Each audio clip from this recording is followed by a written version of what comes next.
سلام سلام كان حديركم لحد حديركم أنا እግዚአብሔር ኣምላኽ ዝተመስገነ ይኹን ሰላም ሓዲር ኣለኹ ንስኻትኩም ከዓ ከምዚ ኣነ ሰላም ሓዲረ እዩ ዘለኹ ሰላም ሓዲርኩም ክትኮኑ ኢንካተሲኩም ክትኮኑ ንእግዚአብሔር ኣምላኽ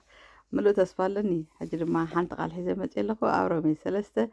23 24 ንስተን ከዓ እንታይ ይብላ መሲልኩም ኩሎም ሓጢኦም ክብሪ ኣምላኽ ስኢኖም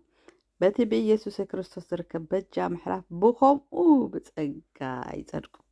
منهم كلهم حالة سبصادق لنا بالعالم بملء عالم حياتنا بحياتات تجمالغتها جناخ بإيسوس كريستوس بمحلاف بجا بخمو بتصقو ندحن مالتين كا نتصدق مالتين نابز صدق زغد مصخا بزن غوز عدمكم الله زي مصخم زلهم ኢየሱስ ክርስቶስ የድሐኒ ኢየሱስ ክርስቶስ ንበጃን ህይወትና ዝሓለፈ በጃን ኩሉ ዓለም ንኩሉ ሓይጣትና ዝሓለፈ ኣምላኽ ይምሆና ኣብኡና ኣብዚ ህያው ዝኾነ ኣምላኽ ክትመፁ ብክብሪ ኣደመኩም ኣለኹም ንነብስኹም ከተምልቕዋ ካብዚ ናብ ጥፍኣት ትዳሎ ዘላ ዓለም ካብዚ ናይ መወዳእታ ዘመን ካብ ኣሞሊኩም ህይወት ክትነብሩ ምስ ኢየሱስ ክርስቶስ ካኒ ሰላምን ፍቕርን ሓድነትን እንጀርኩም መጻኢኹም ከተጸብቁ ብስም ኢየሱስ ክርስቶስ ኣደመኩም ኣለኹም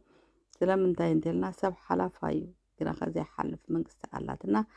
بيزاي تجبرت منجستي علاتنا نبقى كتأتوا بإيسوس كريستوس قدمكم اللهم تباركوا نحواتكم كأسدد لهم دعسم سمعكم نحواتكم كأسمعوا قدموا بكم كبر كلنا أملاقكم تباركوا